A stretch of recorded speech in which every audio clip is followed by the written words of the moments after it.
بسم اللہ الرحمن الرحیم۔ السلام علیکم ویورز، ہمارے یوٹیوب فیملی کیسے ہیں آپ سب؟ اگر آپ میرے چینل پہ نیو ہو تو please subscribe to my channel.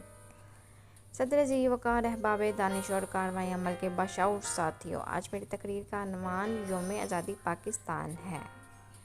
صدر محترم، یوم آزادی پاکستان ہر سال 14 اگست کو پاکستان میں آزادی کی نسبت سے منایا جاتا ہے۔ یہ وہ دن ہے جب پاکستان 1947 کو طویل انگلستان کی غلامی سے آزاد ہو کر مرز وجود میں آیا۔ 14 اگست کا دن ملک بھر میں سرکاری سطحوں پر قومی تہوار کے طور پر بڑے دھوم دھام سے مناتے ہیں، کیونکہ ہمیں اس کی آزادی کا اندازہ اس دن ہم اس لیے اپنا پرچم اٹھا کر لہراتے ہیں، بلند کرتے ہیں، کیونکہ ہم اپنی قوم کے مسلمانوں کو اخراج تقسیم پیش کرتے ہیں۔ اس دن ہم اپنا پرچم سرکاری عمارتوں پر چراغاں کیا جاتا ہے، دارالحکومت اسلام آباد کو خاص طور پر سجاتے ہیں۔ اس لیے یہ مناظر کسی جشن کا سماں پیدا کرتے ہیں۔ اور یہی ایک قومی حیثیت کے حامل تقریر کر وزیر اعظم قومی پرچم بلند کرتے ہوئے اس بات کا عہد کرتے ہیں کہ ہم اس پرچم کی طرح اس وطن کو مزید بھی عروج ترقی کی بلندیوں تک پہنچائیں گے۔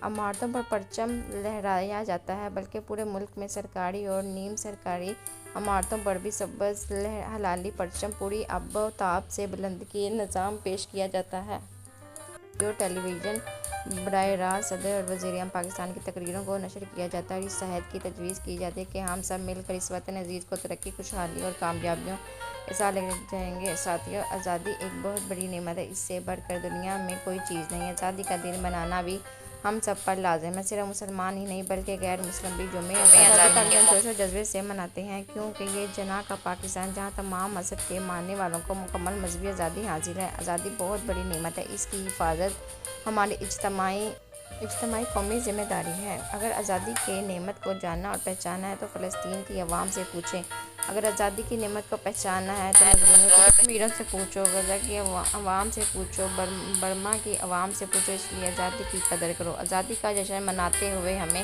عہد کرنا چاہیے کہ پاکستان کی ترقی کے لیے ہر ممکن کوشش کریں گے، وطن عزیز کی سلامتی پر کبھی آنچ نہیں آنے دیں گے، اور وقت آنے پر فوج، پولیس اور قانون نافذ کرنے والے اداروں کے شانہ بشانہ کھڑے ہوں گے جو دہشت گردوں کے خلاف سربلند ہوں گے۔ ہم عہد کرتے ہیں کہ اپنے ملک کے لیے کسی بھی قربانی سے درگزر نہیں کریں گے۔